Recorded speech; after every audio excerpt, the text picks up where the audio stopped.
Hello friends, आओ सीखिए संस्कृत सीखिए में आप सभी का स्वागत है।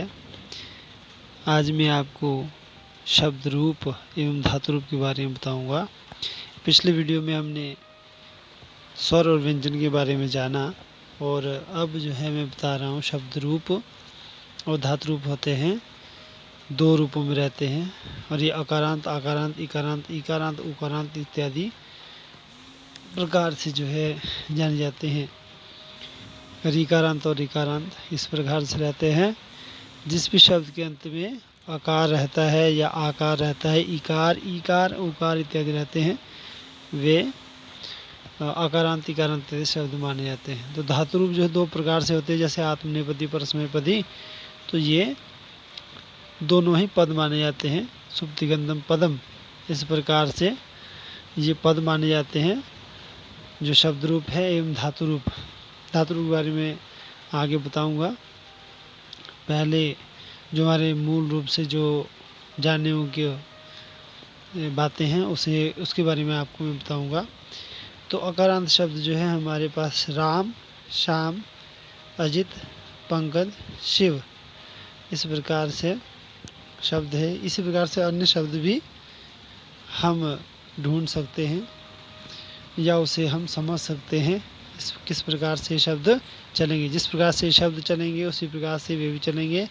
और ये अकारांत है, इस प्रकार से हम इसको जानेंगे। लेकिन उससे पहले, इसको जानने से पहले हमें संधि और संधि विच्छेद के बारे में जानना पड़ेगा कि दो शब्दों को जोड़ने से संधि होती है और किसी प्रकार के शब्द को तोड़ने को ही संधि विच्छेद कहते हैं, या दो शब्दों के मेल को तोड़ने को ही संधि विच्छेद कहते हैं।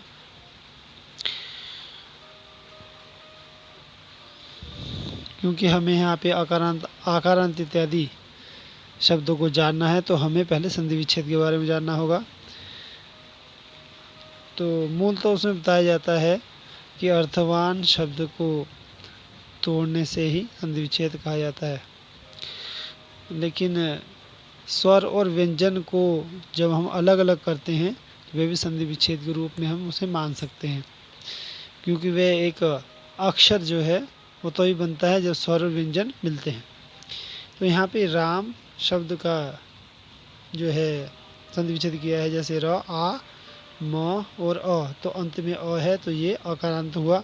लेकिन जितने व्यंजन है सभी हलंत रूप में रहेंगे और साथ में जितने भी मात्राएं उसकी रहेंगी वो स्वतंत्र रूप से अपने रूप में रहेंगी।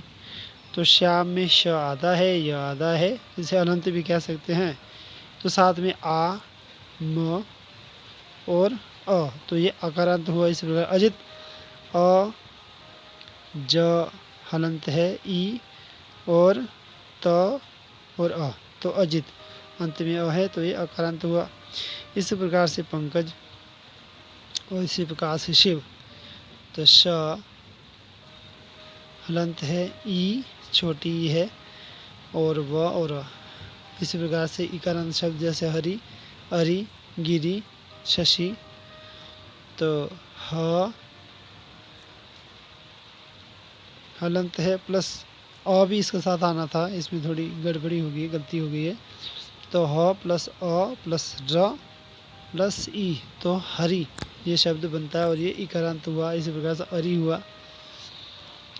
तो आगे जो है उकारांत शब्द भी है, जैसे विष्णु, रेणु, उपांशु, हिमांशु।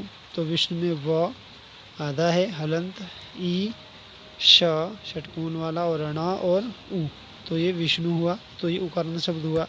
रेणु में र, ई, ण और उ, रेणु, और उपांश में उ, प, अन, आ, श और उ। लेकिन यहाँ पे मैंने अंग और आ लिया है, आप आम भी लिख सकते हैं।